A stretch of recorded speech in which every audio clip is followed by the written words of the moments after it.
बराबर। हम लोग बेकार है, जो भी है हम लोग से, हम लोग को जो भी कोई भी समझता है, लेकिन हम लोग ईमानदार है। हम लोग अपना पैसा कमाते, अपना पैसा किधर लगाते? अपने बाल बच्चों की सेफ्टी के लिए।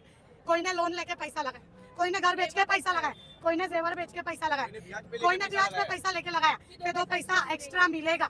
तो ये ऐसा फ्रॉड करेगी कंपनी। और एक बार पुलिस वाले बोलते हमको नहीं मालूम।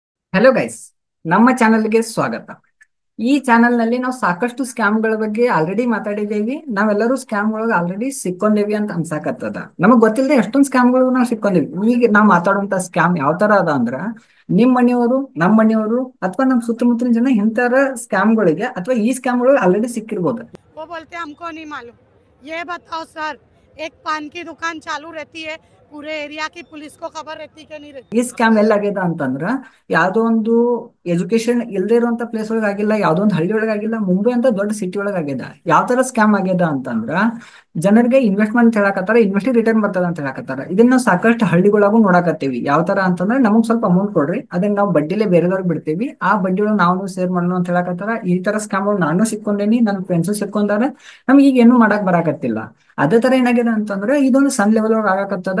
ಈಗ ಏನಾಗಿದೆ, ದೊಡ್ಡ ದೊಡ್ಡ ಕಂಪ್ನಿಗಳು ಸ್ವಲ್ಪ ಸಿಸ್ಟಮೆಟಿಕ್ ಆಗಿ ಮಾಡಕತ್ತಾರ. ಸಿಇಒ ಇಟ್ಕೊಂಡಾರ. ಈ ಸ್ಕ್ಯಾಮ್ ಯಾವ ತರ ಆಗ್ಯದ ಅಂತ ನೋಡಿದ್ರ, ಸ್ಕ್ಯಾಮ್ ಏನ್ ಮೀನಿಂಗ್ ಅಂತಂದ್ರ, ಟೋರೆಸ್ ಅನ್ನೋದು ಒಂದು ಕಂಪನಿ, ಜ್ಯುವೆಲರಿ ಕಂಪನೀಸ್ ಎಲ್ಲದ ಅಂತಂದ್ರೆ ಮುಂಬೈ ಅಂತ ದೊಡ್ಡ ಸಿಟಿ ಒಳಗ ಅದ. ಮುಂಬೈ ಅಂತ ದೊಡ್ಡ ಸಿಟಿ ಒಳಗ ಎಲ್ಲಾ ಎಜುಕೇಟೆಡ್ ಜನ ಅದಾರ. ಅಂತ ಜನರ ನಡಕ್ ಏನಾಗಿದೆ ಅಂತಂದ್ರೆ, ಅವ್ರೇನ್ ಸಿಂಪಲ್ ಹೇಳಕತ್ತಾರ, ನಮ್ದೊಂದು ಬಿಸ್ನೆಸ್ ಅದ, ಈ ಬಿಸ್ನೆಸ್ ಒಳಗೆ ನೀವು ಇನ್ವೆಸ್ಟ್ ಮಾಡ್ರಿ, ನಿಮ್ ಅಮೌಂಟ್ ನಾವು ಜ್ಯುವೆಲರೀಸ್ ಪರ್ಚೇಸ್ ಮಾಡ್ತೀವಿ, ಬೇರೆದವ್ರಿಗೆ ಮಾಡ್ತೀವಿ, ಬರೋ ಪ್ರಾಫಿಟ್ ಒಳಗೆ ನಿಮ್ಗೆ ಪ್ರಾಫಿಟ್ ಶೇರಿಂಗ್ ಮಾಡ್ತೀವಿ.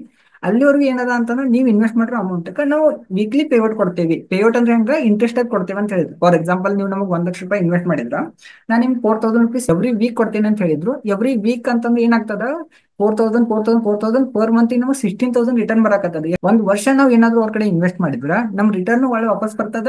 ಅದ್ರ ಜೊತೆ ನಮ್ ಇನ್ವೆಸ್ಟ್ಮೆಂಟ್ ಸೇಫ್ ಇರ್ತದ. ಇದ್ರ ಜೊತೆ ಇನ್ನೂ ಏನ್ ಮಾಡಕತ್ತೀರ ಅಂತಂದ್ರ, ಅವ್ರ ಜ್ಯುವೆಲರಿ ಶಾಪ್ ಒಳಗ ಏನಾದ್ರು ತಗೊಂಡ್ರ ಲಕ್ಕಿ ಡ್ರಾ ತೆಗಿಯಾಕತ್ತಿದ್ರು. ನಾವೆಲ್ಲರೂ ಎಷ್ಟು ಖುಷಿ ಆಗ್ತೇವಲ್ಲ, ನಾವ್ 2,000 ರೂಪಾಯಿ ಪರ್ಚೇಸ್ ಮಾಡಿದ್ರೆ ಒಂದು ಲಕ್ಕಿ ಡ್ರಾ ಕೊಡ್ತಾರ. ತೆಗದ್ರ ಅದ್ರ ಬೈಕ್ ಬರ್ತದ, ಕಾರ್ ಬರ್ತದ, ಬಂಗ್ಲೋ ಬರ್ತದ, ಏನೆಲ್ಲ ಬರ್ತದ ಅಂತ ನಮ್ಗೆಲ್ಲ ತೋರಿಸ್ತಾರ. ಈ ತರ ಸ್ಕ್ಯಾಮ್ಗಳು ನಾವೇನ್ ಮಾಡ್ತೀವಿ ಅಂತಂದ್ರೆ, ರಾತ್ರೋರಾತ್ರಿನ ರೀಚ್ ಆಗ್ಬೋದು ಅನ್ನೋ ಒಂದು ಕಾರಣಕ್ಕ ಸಾಕಷ್ಟು ಜನ ಇಂಥಲ್ಲೆಲ್ಲ ಇನ್ವೆಸ್ಟ್ ಮಾಡ್ತಾರೆ. जवाब चाहिए, सिर्फ जवाब। हमारा पैसा कब पुलिस उनको प्रोटेक्शन क्यों दे रही है? पुलिस उनको प्रोटेक्शन क्यों दे रही है? पुलिस की निगरानी में आप उनको खड़ा रखिए हमारे सामने। सर आप क्या है, बात बताइए, क्या प्रॉब्लम हुई है, हम सबर करेंगे। ಇಲ್ಲಿ ಏನಾಗಿತ್ತು ಅಂತಂದ್ರೆ, 4-5 ಜನ ಇನ್ವೆಸ್ಟ್ ಮಾಡ್ತಾರ, ಅವ್ರಿಗೆ 4% ರಿಟರ್ನ್ ಕೊಡ್ತಾರ. ಎವ್ರಿ ವೀಕ್ ನಂಗೆ 4% ಬರಾಕತ್ತದ ಅಂತ ನಾ ಏನ್ ಮಾಡ್ತೀನಿ ಅಂದ್ರೆ, ನನ್ನ ಫ್ರೆಂಡ್ಸ್ ಹೇಳ್ತೀನಿ, ನನ್ನ ಫ್ರೆಂಡ್ಸ್ ಅಂತ ಅವ್ರ ಫ್ಯಾಮಿಲಿಗೆ ಹೇಳ್ತಾರ, ಅವರಿಂದ 4-5 ಜನಕ್ಕೆ ಹೇಳ್ತಾರೆ. ಹಿಂಗ ಏನಾಯ್ತು ಅಂತಂದ್ರೆ, ಈ ಸ್ಕ್ಯಾಮ್ ಒಬ್ರಿಂದ ಒಬ್ಬರಿಗೆ ಹಂಗ ಹೋಗಿ ಹೋಗಿ ನನಗೆ ರಿಟರ್ನ್ ಬರಾಕತ್ತದ ಅಂತ ನಮ್ಮ ಅಣ್ಣ ಇನ್ವೆಸ್ಟ್ ಮಾಡ್ತಾನೆ, ನಮ್ಮ ಅಣ್ಣ ಬರಾಕತ್ತದ ಅಂತ ನಮ್ಮ ಅಣ್ಣನ ಫ್ರೆಂಡ್ ಇನ್ವೆಸ್ಟ್ ಮಾಡ್ತಾನೆ, ನಮ್ಮ ಅಣ್ಣಗ್ ಬರತ್ತದ, ಅವ್ರು ಯಾರು ಇನ್ವೆಸ್ಟ್ ಮಾಡ್ತಾರ. ಹಿಂಗಾಗಿ ಅವ್ರಿಗೆ ಸಾಕಷ್ಟು ಹಣ ಬರಾಕತ್ತು. ಒಂದು ಪಾಯಿಂಟ್ ಆಫ್ ದಿ ಟೈಮ್ ಏನಾಗ್ತದ ಅಂತಂದ್ರೆ, ಅವ್ರಿಗೆ ಇನ್ನೂ ಹೆಚ್ಚಿನ ರೊಕ್ಕದ ಆಸೆ ಹುಟ್ಟಾನ. ಅವ್ರು ಏನ್ ಮಾಡ್ತಾರೆ, 4% 8% ಮಾಡ್ತಾರೆ, 8% 10% ಮಾಡ್ತಾರೆ. ಈ ಲಾಸ್ಟ್ ಡಿಸೆಂಬರ್ ಒಳಗಡೆ ಏನಾಗಿತ್ತು ಅಂತಂದ್ರ, ಎವ್ರಿ ವೀಕ್ ಇವ್ರೇನ್ ಪೇಔಟ್ ಮಾಡ್ಬೇಕಿತ್ತಲ್ಲ, ಅದ್ನೀಗ ಅವ್ರಿಗೆ ಮಾಡಕ್ ಆಗಾಕತ್ತಿಲ್ಲ. ಅದಕ್ಕಾಗಿ ಜನ ಏನ್ ಮಾಡಿದ್ರ ಅಂತಂದ್ರ, ಇವ್ರ ಆಫೀಸ್ ಮುಂದೆ ಹೋಗಿ ಪ್ರೊಟೆಸ್ಟ್ ಮಾಡಕ್ ಸ್ಟಾರ್ಟ್ ಮಾಡ್ತಾರ. ಅವಾಗ ಏನಾಗ್ತದ ಅಂತಂದ್ರೆ, ಈಗ ಸುದ್ದೆಲ್ಲ ಬಂದ್ಮ್ಯಾಗ ಮುಂಬೈ ಅಂತ ದಾದರಲ್ಲಿರೋರ್ದೊಂದು ಆಫೀಸ್ ಮೇಲೆ ಏನಾಗಿದೆ ಅಂತಂದ್ರೆ, ಜನ ಕಲ್ಲೆಲ್ಲ ಒಗದ್ ಕ್ಯಾಸು ದಾಳಿ ಮಾಡಕತ್ತಾರ. ಇದೀಗ ಪೊಲೀಸರು ಕಣ್ಣಿಗೆ ಬಂದದ. ಪೊಲೀಸರು ಏನ್ ಹೇಳಕತ್ತಾರ ಅಂದ್ರೆ, ಇದೊಂದು ಸ್ಕ್ಯಾಮ್ ಆಗ್ಯದ, ನೀವು ಒಂದು ಕಂಪ್ಲೇಂಟ್ ರಿಜಿಸ್ಟರ್ ಮಾಡಿ ಅಂತ ಹೇಳಕತ್ತಾರ. ಆದ್ರೆ ಕ್ವಶನ್ ಎಲ್ಲಿ ಬಂದದ ಅಂತಂದ್ರೆ, ಪೊಲೀಸರಿಗೆ ನಮ್ ಏರಿಯಾದೊಳಗೆ ಯಾವ್ದೋ ಒಂದು ಹೋಟೆಲ್ ಓಪನ್ ಆಗ್ತದೆ, ಯಾವ್ದೋ ಒಂದು ಸಣ್ಣ ಚಾಲಂಗಿ ಓಪನ್ ಆಗ್ತದ ಅಂದ್ರೆ, ಅಲ್ಲಿ ಯಾವ ಟೈಪ್ ಆಕ್ಟಿವಿಟಿ ನಡೆಯಾಕತ್ತದ ಅನ್ನೋದ್ರ ಮೇಲೆ ಸ್ವಲ್ಪ ಸುಳಿವು ಇರ್ತದ. ಯಾಕಂದ್ರೆ ಪೊಲೀಸರ ಇಂಟೆಲಿಜೆನ್ಸ್ ಇರ್ತಾರ. ಆದ್ರ ಮುಂಬೈ ಅಂತ ದೊಡ್ಡ ಸಿಟಿ ಒಳಗೆ ಇಂಥದೆಲ್ಲ ಆದಾಗ, ಇದು ಯಾಕೆ ಮೊದಲೇ ಪೊಲೀಸರು ಬೆಳಗ್ಗೆ ಬರ್ಲಿಲ್ಲ ಅನ್ನೋದು ಒಂದು ಕ್ವಶನ್ ಕಾಡ್ತದ. ಅಥವಾ ಇದ್ರ ಜೊತೆ ಯಾರಾದ್ರೂ ದೊಡ್ಡ ದೊಡ್ಡ ರಾಜಕಾರಣಿಗಳು ಇನ್ವಾಲ್ವ್ ಅದಾರೋ ಅನ್ನೋದನ್ನು ಕಾಡಕತ್ತದ.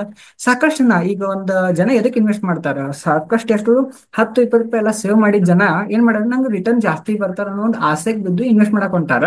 ಇನ್ವೆಸ್ಟ್ ಮಾಡಿದ್ಮೇಲೆ ಏನಾಗುತ್ತೆ, ಈ ತರ ಸ್ಕ್ಯಾಮ್ ಆಗ್ತದೆ. ಇದನ್ನ ನೋಡಿ ಏನಾಗ್ತದ ಅಂತಂದ್ರೆ, ನಮ್ಮ ಮನೆಯೊಳಗೆ ಯಾವ್ದೋ ಒಂದು ಹುಡುಗ ನಂಗೆ ಬಿಸ್ನೆಸ್ ಮಾಡ್ಬೇಕು, ರೊಕ್ಕ ಕೊಡೋದ್ರೆ ಯಾರು ಕೊಡೋದಿಲ್ಲ. ಆದ್ರೆ ಈ ತರ ಸ್ಕ್ಯಾಮ್ಗಳು ಒಳಗೆ ಸಿಕ್ಕು ಏನಾಗತ್ತದ ಅಂತ, ನಮ್ ನೆಕ್ಸ್ಟ್ ಜನರೇಷನ್ ಎಲ್ಲಾನು ನಾವು ಜಾಬಿಗೆ ಹಚ್ಚಾಕತ್ತೀವಿ, ಯಾರಿಗೂ ಬಿಸ್ನೆಸ್ ಮಾಡಕ್ ಬಿಡಾಕತ್ತಿಲ್ಲ.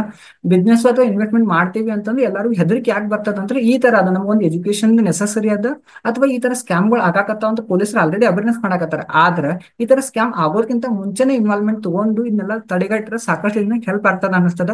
ನಿಮ್ಮ ಸುತ್ತಮುತ್ತ ಯಾವೆಲ್ಲ ಸ್ಕ್ಯಾಮ್ಗಳು ಆಗತ್ತಾವ, ಈ ಸ್ಕ್ಯಾಮ್ಗಳಿಂದ ನಮ್ಮ ಸುತ್ತಮುತ್ತ ಇರೋ ಜನರನ್ನ ಯಾವ ತರ ಸೇವ್ ಮಾಡ್ಬೇಕು ಅನ್ನೋದು ನಿಮ್ಗೆ ಏನಾದ್ರು ಐಡಿಯಾಸ್ಗಳಿದ್ರೆ ಕಮೆಂಟ್ ಸೆಕ್ಷನ್ ಕಮೆಂಟ್ ಮಾಡಿ, ಮತ್ತು ಇನ್ನೂ ಬೇರೆ ಬೇರೆ ಸ್ಕ್ಯಾಮ್ಗಳು ಯಾವ ತರ ನಿಮ್ಮ ಸರೌಂಡಿಂಗ್ ಒಳಗೆ ಆಗಿದಾವ ಅನ್ನೋದನ್ನ ಕಮೆಂಟ್ ಸೆಕ್ಷನ್ ಮಾಡಿ, ಅದ್ರ ಬಗ್ಗೆ ಡೀಟೇಲ್ ಆದ ವಿಡಿಯೋ ಮಾಡುವ ಪ್ರಯತ್ನ ಮಾಡೋಣ.